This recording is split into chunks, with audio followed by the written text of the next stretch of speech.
Hello and welcome to Cupcake Addiction's Billow Puff Cupcake tutorial, where today I'm going to be showing you how to achieve this really cute kind of puffy billowed technique using fondant that you can use on your cakes and cupcakes. The things that you'll need for today's tutorial: I've got a little bit of corn flour, some of our perfectly pipeable buttercream frosting, and also one of our red velvet cupcakes, so I will leave a link to both of those recipes in the description box below. I've got a little bit of either fondant or modelling chocolate, some wax paper, a pizza cutter, a knife, a fondant roller and a paintbrush, and then I've just got some little round ball sprinkles, and I've also got a little bit of plain tap water. So let's get started. So the first thing that you want to do is you want to roll out your fondant and roll it out really nice and thin here, because you don't want to have too much fondant on top of these cupcakes, and the thinner you roll your fondant, the nicer kind of a billowed puffy effect you're going to be able to get. Alright, now that I've got my fondant rolled out, I'm going to pop that off to the side, and we're actually going to cover that up with that wax paper.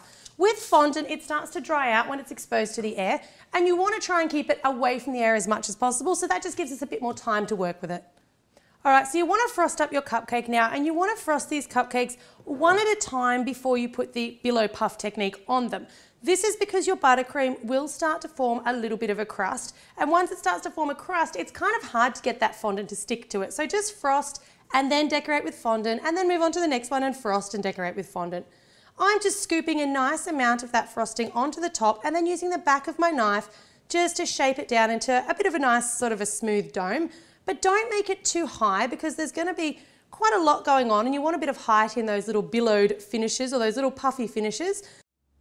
Alright, now from here you want to cut kind of little strips out of your fondant. So just cut off one end so that you've got a nice neat edge to work with, and make sure that you're cutting them roughly the same width. That's going to give you a very similar sized billow puff, but they don't have to be exactly perfect. Now you want to just cut your fondant into relatively even sized lengths here, and mine are just a bit bigger than an inch, maybe an inch and a half. Obviously if you're doing this technique on a larger cake, you can make them larger. It will take you a bit less time. I want mine nice and small.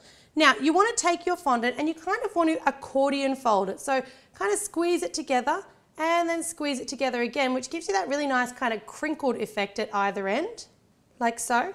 And then I'm using my middle finger just to push out and kind of just shape that over the finger a little bit to give it that nice puffy effect, before grabbing either end and pushing either end into that top frosting. You want to repeat that process again, but what you want to do here is you want to make sure that each puff is kind of going over the join of the puff before. So pushing that one down, but you'll see there we've got our nice little join there, and then the next puff kind of doesn't cover the join but meets up with it. And where you've got your overhang on the sides, you can just take your knife and just cut away.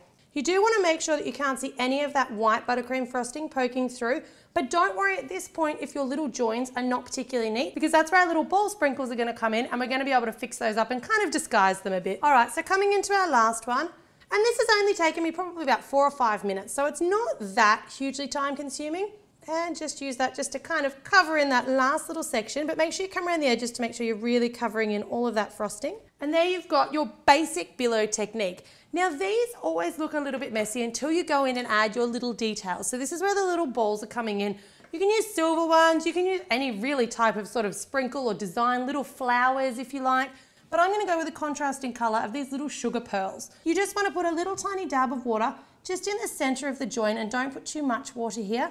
And use that just to stick in. So as you stick those little balls in, you'll see they're actually going to kind of make an indentation into your fondant, which also helps your little puff sections look like they're puffing out just that little bit more.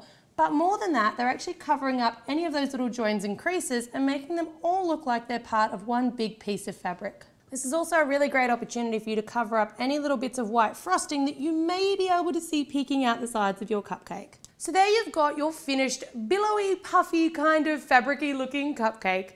If you've loved this tutorial, make sure that you head on over to my channel, My Cupcake Addiction, and hit the subscribe button for lots more cake decorating, cupcake decorating, and cake pop decorating videos. And as always, thanks very much for tuning in to My Cupcake Addiction.